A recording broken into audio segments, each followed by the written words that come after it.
guys. You take a seat in the middle. There's a water there. You want one? Thanks for joining us, everyone. Look, first off, just I suppose, you're no longer sort of the young one anymore. Do you feel like more of an established kind of England player these days? Yeah, I think I've been here a while now, so I think I've sort of got the gist of how it works and everything. And yeah, we've got some amazing youngsters coming up. So yeah, I definitely have had that taken off me now, which is starting to feel my age a little bit. Don't say things like that. I feel like it in football. Let's not dig down into that, because the rest of us are going to feel very depressed. But do you feel as though because you've been in great form for the last sort of 6-7 months in terms of just feel like momentum's building? Do you feel like making that breakthrough at international levels is the next thing for you to sort of tick off the list?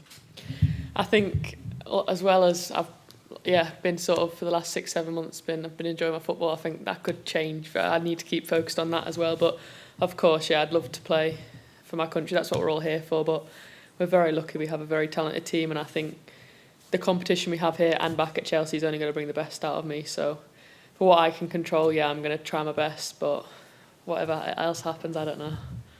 Someone else you know very well is back in the England squad, Fran Kirbys. How pleased are you to see her back here?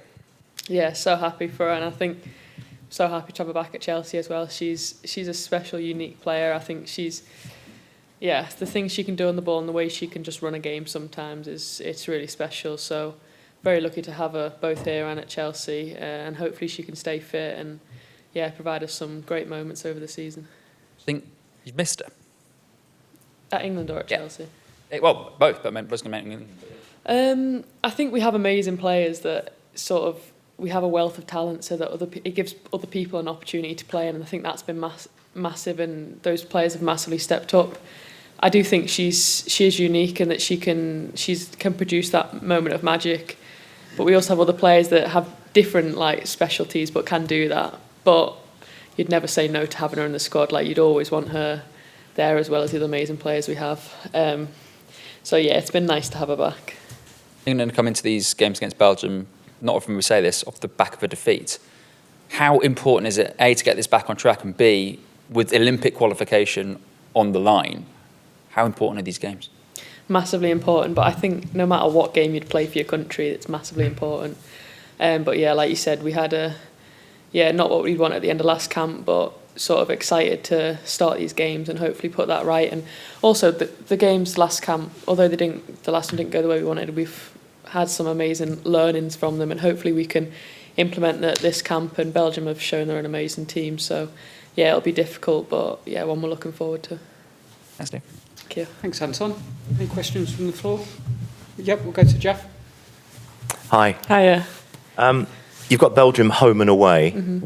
What is it like playing the same team so quickly? I think it is you don't do it all the time. You kind of do it in Champions League if you're having sort of home and away legs. So it's something we are a little bit used to, but I think at international level it doesn't happen too often. So there's advantages and disadvantages to it. I think it's really good that you get to have the first game, you'll have learnings, and you'll straight away be able to implement it in the next game. And also for the analysis, we can sort of train in the same team for the whole time we're here and sort of work in really detail what we want to do. So it is interesting, but it's neither good nor bad really. It is just the way it's gone, I think. How has 2023 been for you, both domestically and internationally? Has this been one of your favourite years? It's when I look at the year, kind of halfway through it, I feel actually we're close to the end of it, but it doesn't feel like that. But it has been good for me, and I've really enjoyed playing. I've really enjoyed my football, and I think Chelsea's given me over the however long I've been there. They've supported me really well, and I've been able to improve. And this season I've really enjoyed it, both domestically and for my country, and hopefully I continue enjoying it. You have Emma Hayes at club level, Serena Wiegman and at international level, two of the coaches that are considered to be two of the best around. Do you feel blessed to be able to learn from those, and are there many similarities between them?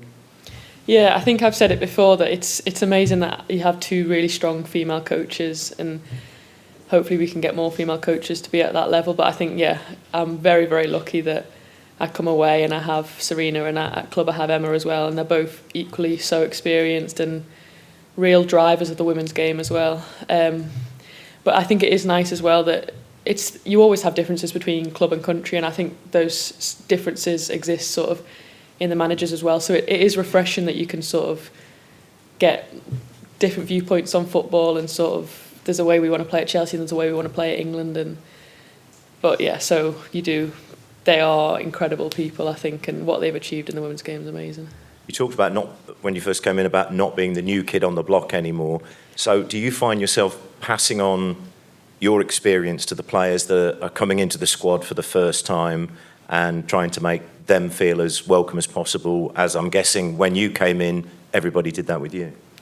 Yeah, I think I'm aware, because it wasn't too long ago. Like I can really put myself in their shoes and know how it feels. So yeah, for sure, try and help them. But also they're equally experienced at international level from the youth pathways as well. So it's not like it's brand new to them. So for sure, and they all play with their club teammates as well. So for sure, I'll help them, and I definitely know how they feel, but they're also very experienced as well, and they are coping brilliantly.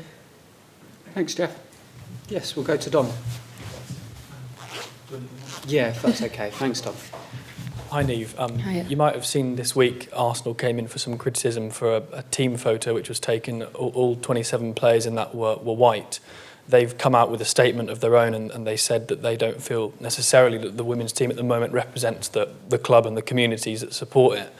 Do you feel that there's a problem with diversity of access within the grassroots and the professional women's game? I think right now you're kind of seeing it at the top, but I think when you look at when in times gone by, yeah, we've probably not had the access in place, and we've probably failed at some point. But I think right now, the things that have been put in place, you might not see them right now, sort of the progress. But I do believe that there's things in place that in the future, hopefully, it will be more representative of the society we live in. So I have hope that for the future, with the things that the FA have set up, but also the clubs across the country, in terms of access at grassroots level, hopefully then showing that at first team level, hopefully it will be more representative in the future. It definitely feels like something that needs to start at the grassroots level and youth football for it to then feed through to the professional game, doesn't it? Yeah, I think across all levels, you can't just do one without the other, and I think that's a great way that they are all linked. We've all been through every different stages, and there needs to be sort of across every level, it needs to sort of be addressed, and I think it is being addressed, and hopefully when one sort of improves, the other will improve simultaneously. So yeah. Okay, thank you very much. Thanks, Dom. Yeah, we'll go to Catherine. Hi, Niamh. I just wondered how much you think you've kind of come on in the last year, because obviously start of the season you've got 3 assists in the league already. Feels like you've really nailed down that left-back spot at Chelsea, when perhaps before you were sort of switching sides, switching positions, but it feels like you've kind of really comfortable in that position now. Yeah, I think I have been used to sort of switching between, but that's not to say that I didn't feel at home in the position I was playing. I was very used to sort of doing that, and I also enjoyed that as well. But yeah, I think I've been working really hard the past. I've always kind of worked hard, but like it is nice to sort of see a little bit of progress, and yeah, to sort of play more regularly in one position is nice, because you can have some consistency across the people you're playing with and sort of the demands of that role. So for sure, I've enjoyed the start of the season. Thanks, Catherine. Go to Tom at the back. Thank you. Hi, Niamh. Hiya. As we've been talking about, you're not one of the kids anymore. So can you just tell us how excited you are about the kids that are coming through? How good are the young talent that are coming into the squad? Yeah, I think it's, as the women's game grows, I think the pool of grassroots players is going to get bigger, which means that the top talents are going to get even better, because the competition is going to get higher. And I think you can see that at domestic level and at club level, the pathway progress is getting better. And I think the players we have coming through now are top talents, and they're already playing for their clubs. And I think it's exciting for the future of football in this country, domestically and at country. But yeah, for sure, Grace and Kiara coming in, they've started really well domestically, and yeah, you can see from training as well, it's nice to train with them and sort of see what they're about. How quickly have those two settled into camp this week? Well, we haven't actually been here too long, but yeah, they've, as I've said before, they have their club mates that they know as well, and through the pathways we kind of know each other as well. So yeah, they've settled in really well, and they seem pretty comfortable, and hopefully they can express themselves on the pitch as well and sort of show why they've been selected, really. As a squad, what do you do when a new player comes in as sort of an initiation? What are they got to be braced for the next few days? We're actually I think we're pretty nice. It's just sort of like, you've done well to get selected, and we're not going to sort of punish you now. So yeah, there's not actually too much. Obviously there's a bit of ribbon back and forth, but at the same time we know how massive it is to get selected, and like how much pride they feel and we feel every time as well. So it's more of a well done, like this is a really good moment for you.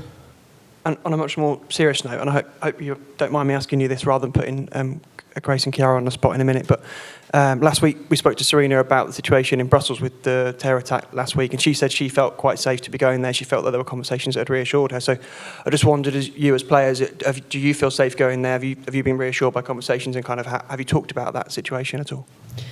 To be honest, personally, I haven't. I don't know enough information about what's going on, but when I'm here, I always feel safe, and I really trust that the staff that we have are really on it and sort of thinking about things in advance. And I've always felt safe when I'm here, and I know that we have amazing people here that sort of go above and beyond in their job. So although I've not spoken about it and I can't really say too much about it, I would feel absolutely safe if they say it's fine to go. I have absolute trust in them. Thank you very much. Thank you. Thanks, Tom. Any other questions?